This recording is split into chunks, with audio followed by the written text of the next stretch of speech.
how does money, your money, get divided in a divorce? And so first off, like and subscribe if you would.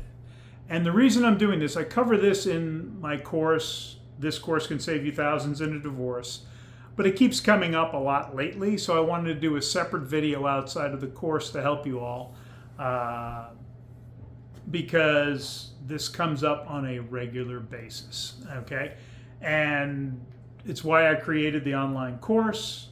I even had a brother that I've worked with literally just saved, we haven't worked out the details, 15,000 plus, because he followed my advice and was patient.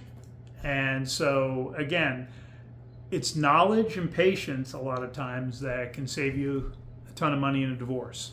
So let's define what money is first of all. It's the house, it's the equity in the house, it's the 401ks, it's retirement or pensions, it's cash, it's property, cars, guns, etc.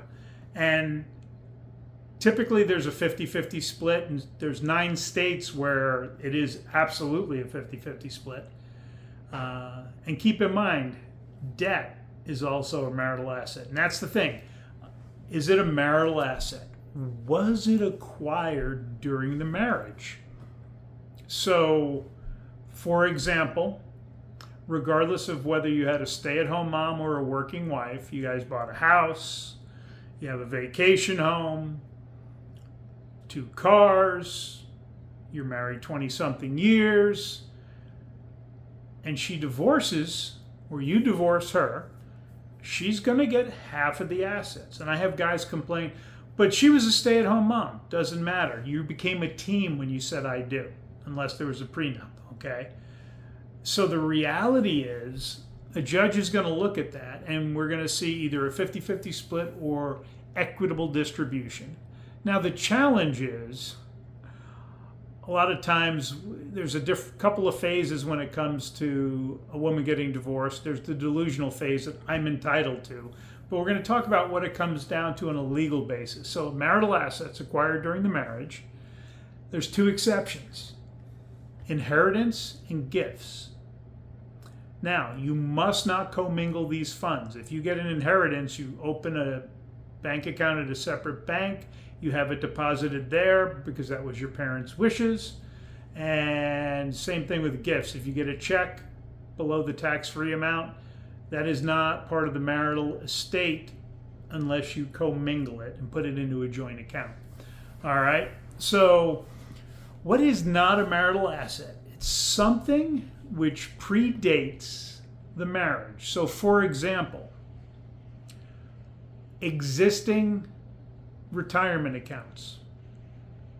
So for this example, we're going to use $300,000 in existing retirement accounts, and a man marries, and he is married for 10 years, and the marriage ends, and his account is now worth $700,000. Okay, let's say she was a stay-at-home mom. She's entitled to $200,000 of that account. $300,000 was premarital. She doesn't get that, but she gets half of everything during the marriage, which accrued $400,000 during the marriage. She gets $200,000. It gets tricky with houses because let's say you owned a house pre-marriage and you both kept making payments. Both incomes went to making the payments after you were married. Again, kind of the same thing. What was the house worth when you got married? What is it worth at the time of divorce? So a lot of times if there's no prenup, you could own a house before you met somebody and end up having to pay out some of the equity in the house. The other issue, and this is frustrating, we've seen judges, even with prenups, this again depends on jurisdiction, say, well, no, they're entitled to. Again, there's a lot of idiot judges out there, so if you're marrying a second time or you have considerable assets, you need a prenup. It protects both of you. It lays out exactly how things would be unwound. Also, don't make the mistake I made in a divorce years ago. I didn't think about the tax consequences. So I had a rental property that I owned before marriage that I had for 17 years during the marriage.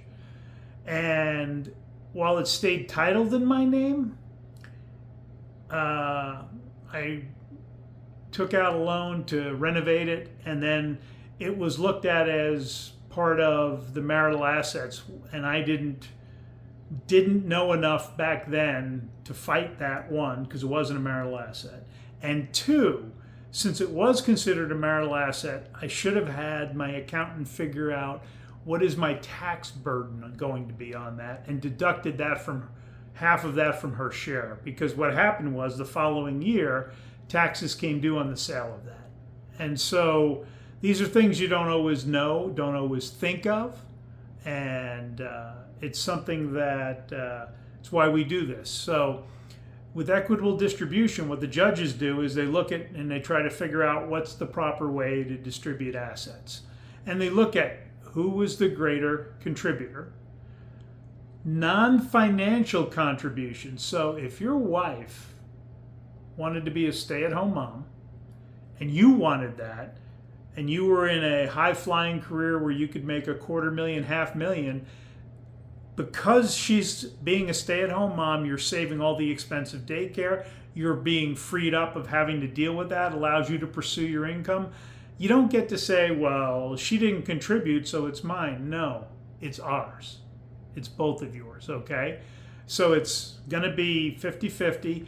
Depending on the style, the lifestyle she's used to, they factor in your physical abilities, education. Some states are really good, even though they're 50-50 states, when it comes to alimony, they will look at what your earning potential. And so if you're under earning your potential because you like an easier job, they may say, no, you could easily make $80,000, so that's the number that's going to be factored into spousal support or alimony.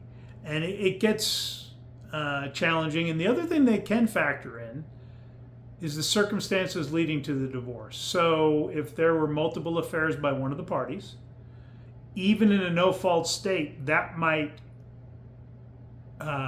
keep somebody from getting more. So I'd like to think more judges would understand this, but they don't. And so again, if you don't have a prenup, you need to understand what is divorce going to look like financially, and understand it is one pot of assets at the end of the day. So if you have a $600,000 in retirement that's going to be divided up, and $1 million of equity in a house, you might want to keep a little more of your retirement, depending on your age, and give a little more of the house up. Maybe you don't want a house. So you can, again, you can put it into different buckets. So at the end of the day, it's $800,000 going to each of you in that scenario, okay? Does it matter to you which $800,000? That's how you have to look at it. Again, if it's the house, you absolutely want to factor in taxes, because you're going to go past the point of having no taxes on the sale. So these are things you need to think about, talk to your attorney with, and or talk to your tax guy. So you might want to keep more of your retirement, give up more of the house value.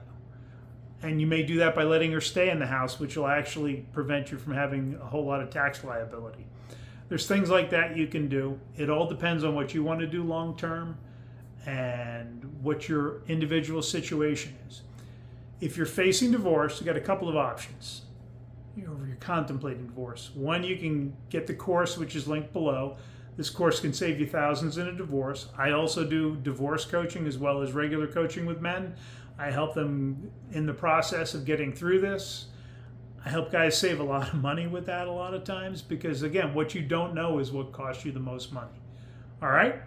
Have a great week, guys. If you have any questions, the contact information is below. Talk to you later.